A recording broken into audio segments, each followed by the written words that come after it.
Trump has signed a memorandum Monday that directs the U.S. Trade Representative to determine whether an investigation is needed into allegations of unfair Chinese trade practices.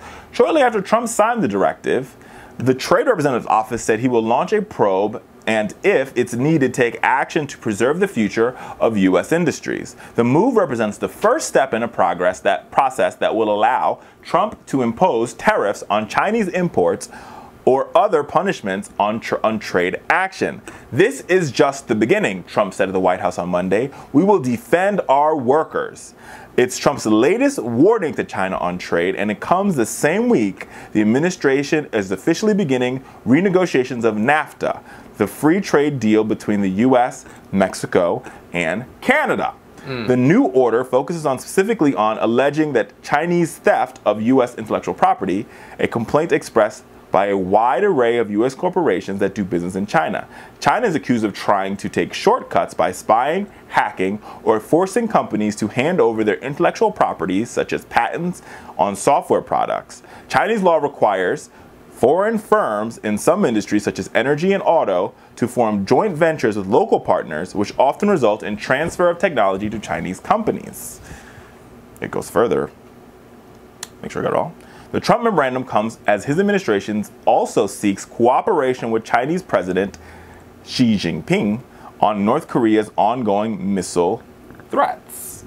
There you go. That's the tie-in right now. So Donald Trump has historically been someone that thinks that, you know, all of the United States manufacturing problems are going to be solved by getting tough on China, right?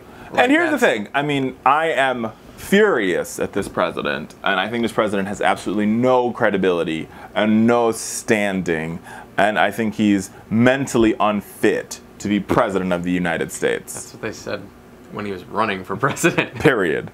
But actually, when it comes to this, I do believe that China has taken advantage of some lax policies here in the United States. I mean, Sure. One, that we could talk about the plastic rice, which I have been going on and on about, and the Chinese drywall, right, and the Chinese plywood, and the Chinese tires, and the Chinese toys. Yeah. And we can go on and on about these different, I mean, really bad Chinese products.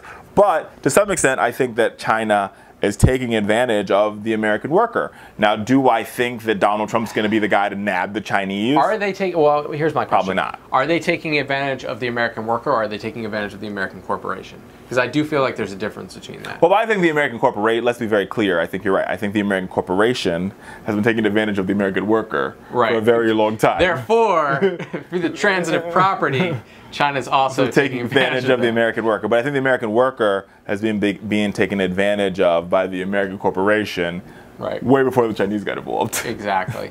I mean, it's a messy situation, right? Because when you talk about outsourcing work and offshoring to China, China offers incredibly cheap labor, and as a result, you know, I think the unspoken thing right now is like, if you want our cheap labor, like, we're going to do some shady stuff along the way, right? And I mean, here's the thing, and let's be very clear, and I've talked about this many times over.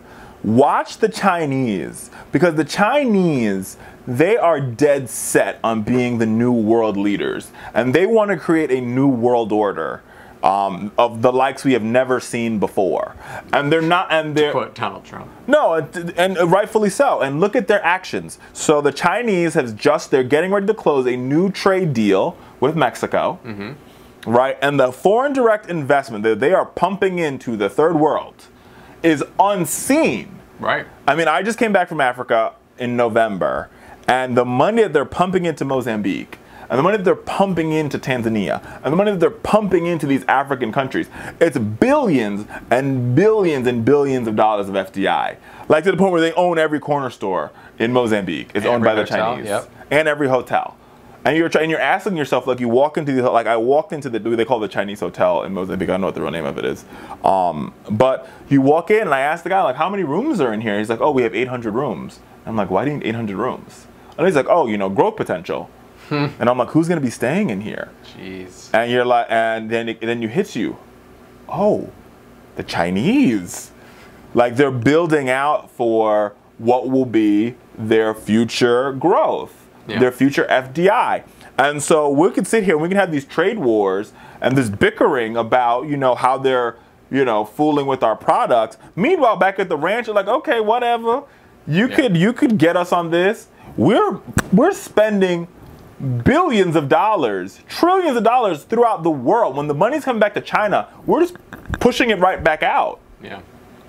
And so there's something to be said about this level of money that they are pushing back out into the world that is unheard of and unseen, and nobody's talking about it. That's going to make them the world leader in the very near future. It's an intelligent investment, and it's like it's an investment in growth in the global economy.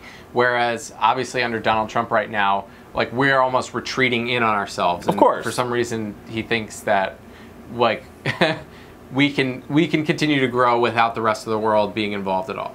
Right, and his ideal is that, oh, we'll talk to these CEOs and we'll make all these big deals like Foxconn and we'll create all these jobs in America.